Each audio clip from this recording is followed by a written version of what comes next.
the Sky News Centre, this is Paul Murray Live. Thank you very much for watching. Thank you to Alan, to Peter and to Andrew Bolt. What an evening it is this evening. Malcolm Turnbull's Prime Ministership is over. Last night we didn't know what was going to happen. Tonight we do know what happened, which is that Peter Dutton, from a standing start with no leaking from Cabinet, not too many friends in the media, was able to get 7 votes away from the Prime Ministership of this country. Malcolm Turnbull is now facing a phalanx of ministers who are beginning to resign. Now, the narrative of the Turnbull supporters is that this is all low-ranking stuff. The people who were pushing back here are the long-term disaffected Conservatives. That's a lie. Most, if not all, of the people who have offered their resignations at this moment all got promotions under the Prime Ministership of Malcolm Turnbull.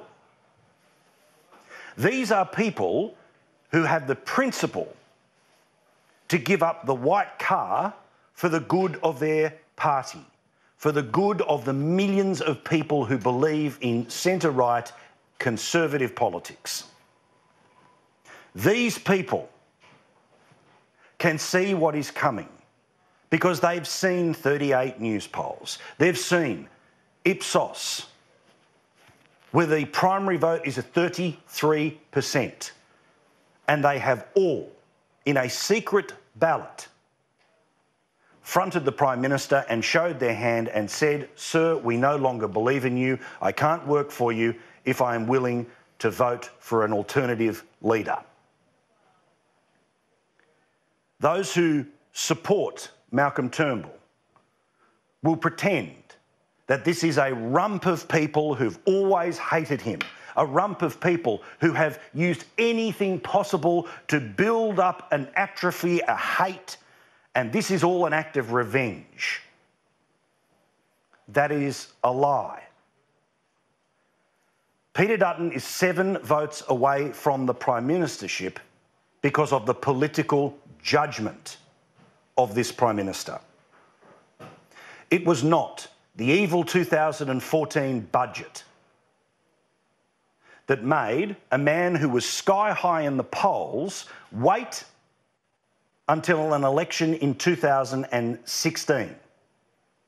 It was not the evil knuckle-draggers of the Liberal Party who saw this man burn all of his political capital by suggesting that everything was on the table when it came to tax reform, before slowly but surely every single thing was taken away.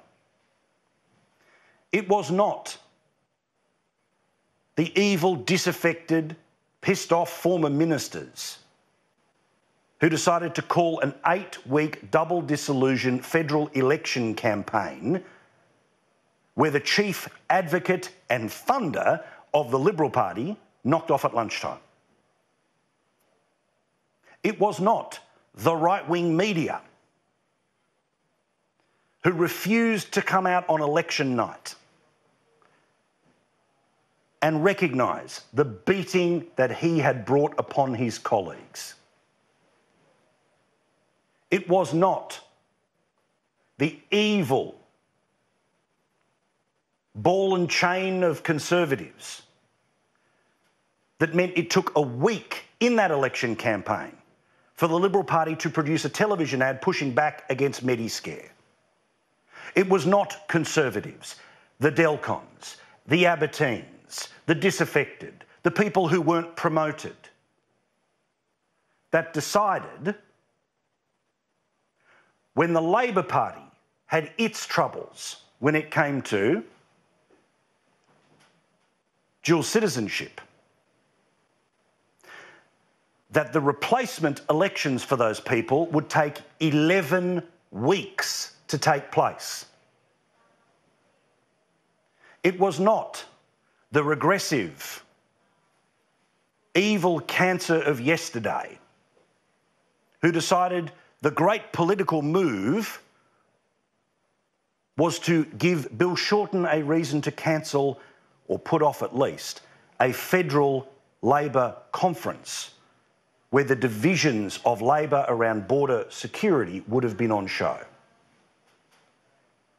It wasn't Andrew Bolt, Peter Credlin or Paul Murray who said that even when they started to lose those by-elections, when polls started to show they were going backwards,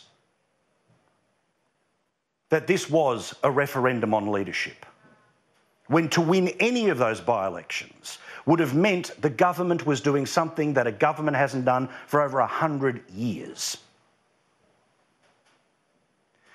And it wasn't the knuckle-draggers who forced a Prime Minister to, even when everyone was paying attention to leadership, make an offer to the Senate where the banks won't get the tax cut being offered to other corporations in order to get a policy that has been roundly rejected by the people through the Senate, and even then, it's going to fail. Peter Dutton has for a long time been the hope of the side because I believe that the path to the Prime Ministership for a Liberal minister now is to go through the process of defending our borders. I believe that the task that Scott Morrison performed and ably followed up by Peter Dutton is the perfect metaphor for everything this country needs in a leader. Someone who is willing to push back against the bureaucracy who says it can't be done. Somebody who is willing to push through an activist media who tries to scandalise every single part of the policy that you put in place. And it shows a strength of heart, not a hard heart, to be able to defend our borders. Because a nation without borders is not a nation. It's just a joint with a cricket team.